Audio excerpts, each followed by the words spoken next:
Magandang buhay mga Kalingap, shoutout kay Kalingap Rab Kalingap Team at sa lahat ng nagmamahal at sumusuporta sa Kalingap naway pagpalain kayo ng may kapal. Welcome back sa ating munting channel. Huwag sana ninyong kalimutan na mag-like at mag-subscribe sa ating channel. Maraming salamat.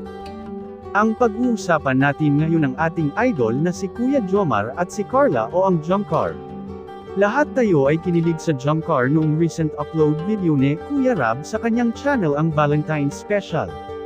Ang Jomcar, una may napapansin ako kay Carla, iwan ko kung ako lang ba ang nakapansin o kayo din ba. Alam ninyo kung hindi ako nagkakamali, pang 2 Valentine's Day na simula nang nabuo ang Jomcar, at 2 beses na rin ito ipinagdiwang ng Jomcar, at ito lang ang masasabi ko, I love Jomcar. Iba rin kasi ang style ng Jomcar, pero ito may napansin ako kay Carla na medyo matamlay ang dalaga, ewan ko baka pagod lang.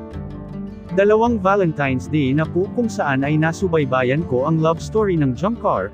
Lahat tayo ay pinakilig ni Kuya Jomar at Carla, medyo may mga basher man o may mga intriga man, hindi natin binitawan ang Jomcar, mas lalo pa po natin minahal ang love team na Jomcar.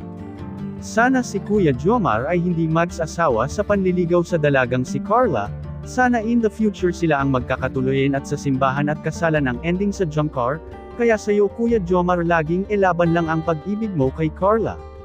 Kahit na ilang beses na binanggit ni Kuya Jomar ang I love you para kay Carla, kahit medyo hindi pa rin talaga ready ang dalaga, para sa'yo Kuya Jomar, laban lang at huwag susuko.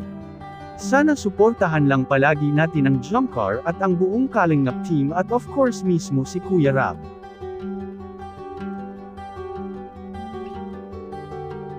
At dito na po nagtatapos ang short reaction of the day. Sana nagustuhan ninyo at maraming salamat sa inyong panunood mga idol. God bless everyone. Bye!